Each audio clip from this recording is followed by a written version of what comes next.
segment every single morning to help you catch up with the things that have been taking place in the world whilst you were catching up on some more important sleep. Because, well, let's face it, you need sleep, I need sleep, the whole world needs sleep. The world of sport doesn't really sleep. There's always something or the other going on. And believe me when I say we have a fair bit of news for you already to digest from the world of sport. Let's start off with the one thing that is still a talking point for all and sundry. That is, of course, the T20 World Cup squad selection. Now, of course, many have made certain points and agreements and disagreements and whatnot when it comes to the selection of that particular squad. Now, we also have some news as to how exactly it is that the Indian team that is, will be departing for the USA and West Indies as far as the T20 World Cup is concerned. Again, just like last year before the World Test Championship, this time around you have, of course, the IPL taking place before another ICC tournament in the T20 World Cup, which means that the Indian team will be departing in two batches. So you're going to have the first batch of players depart on May 21st, which is about a couple of days after the group stages of the IPL come to an end. So once the group stages of the IPL are done and dusted, that is when the first batch will be going along with head coach Rahul Dravid and the rest of the coaching staff. The second batch will be departing for the West Indies and USA after the IPL final. And of course, you can guess how exactly it is that those groups will be broken down. It is because the players who will depart after on May 21st will be the players whose teams are already out of contention as far as the IPL playoffs are concerned. The ones who will be departing on May 27th, well, those will be the players who took part right up to the final or in the playoffs. So that's how India's travel plans are as far as the T20 World Cup are concerned. But speaking of the IPL, Hardik Pandya is one player who has been, let's say, in the news a lot in recent times due to, of course, the fact that his takeover of the captaincy at Mumbai Indians has been less than stellar, less than popular, and of course they ended up suffering another loss yesterday to the Lucknow Super Giants. But there was worse news to come after the match, because Pandya, who already this season has been fined for breaching the overrate rules, was once again hit with that, and this time around the fine was much bigger for obvious reasons, because second offense means double the fine. So what happens is that the first time you have to pay a 12 lakh fine, so the second time around he ended up paying 24 lakhs, and not just that, his team members also were individually fined rupees 6 lakh or 25% of their respective match fees, whichever is lesser. And what this also means is that Pandya right now very much at the risk of a one-match suspension or ban when it comes to the IPL. Because again, if you get that fine for a third time, then you're fined 30 lakhs and you're handed a one-match suspension for the captain, that is, which means that Pandya could very well be staring down the barrel of an IPL suspension. That being said, will it happen? I highly doubt, because you have seen in the past that the IPL has been reticent when it comes to, let's say, handing out such bans. In fact, they'll barely even hand out the fines unless absolutely necessary. You will very rarely see players even make it to the second round of fines, and if they do, well, then more often than not, they end up somehow evading a ban any which way. More cricket news for you, and this one relates to another player who was, of course, picked in that T20 World Cup squad in the form of Sanju Samson. Sanju Samson has taken to Instagram to post something that, well,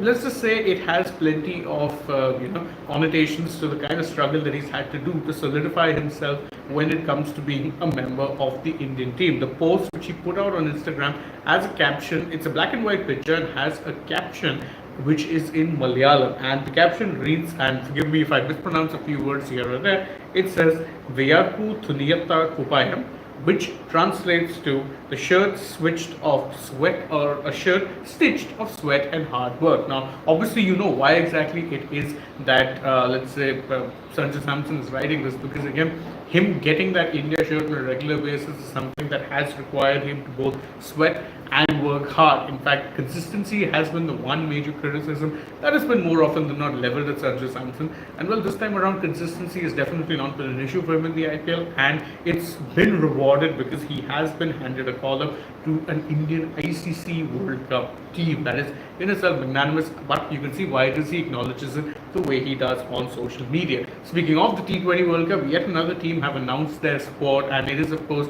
Australia, who last won the title in 2021. I'll quickly go over the squad because we've already done a separate video on that. It's up on the channel. Check that out later on if you haven't already. But for those of you who aren't in the know, let's just quickly run through the squad.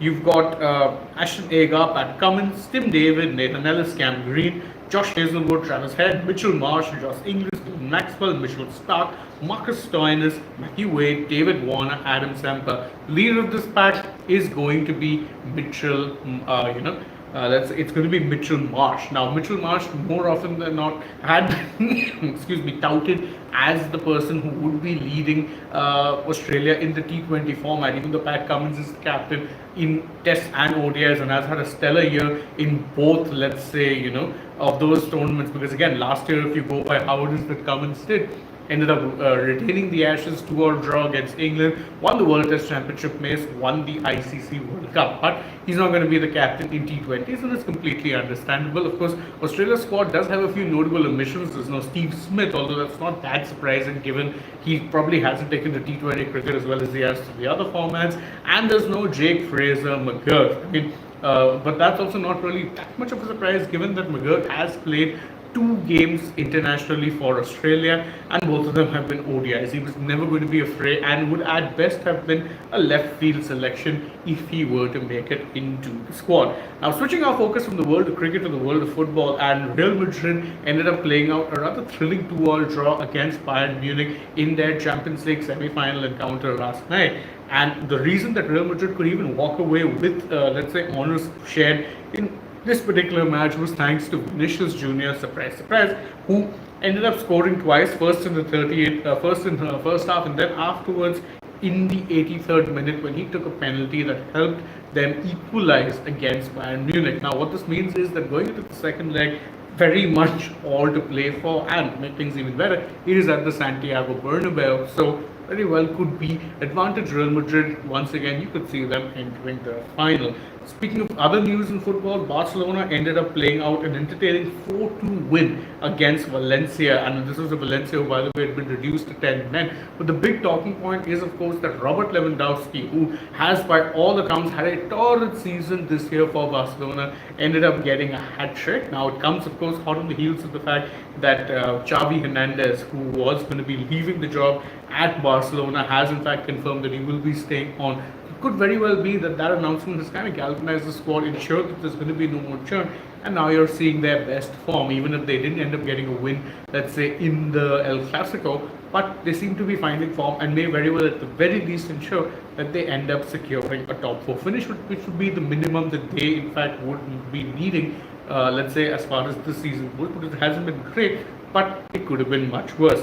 More football news, and Leicester City, who of course had a fairy tale run to the Premier League title in the 2015-16 season, but who got relegated at the end of last season, have now regained promotion to the Premier League, and in fact they did so with a 4-0 win over QPR in their championship match. And what that match does, by the way, is both ensure that if their promotion has already been ensured, but it ensured that they get promotion having won the championship. It was a pretty big step really for Leicester, ensured that they got their promotion right on the very first try, and didn't have to spend too many years, let's say, mired down in the lower divisions of English football. So congrats Leicester, they're back to the top flight once again. Switching our focus now from the world of football to sports beyond that, to start with tennis. Rafael Nadal, let's say, had an emotional farewell to the Madrid Open because, well, he ended up losing his round of 16 game to, he ended up losing that match to Jiri Lehecka.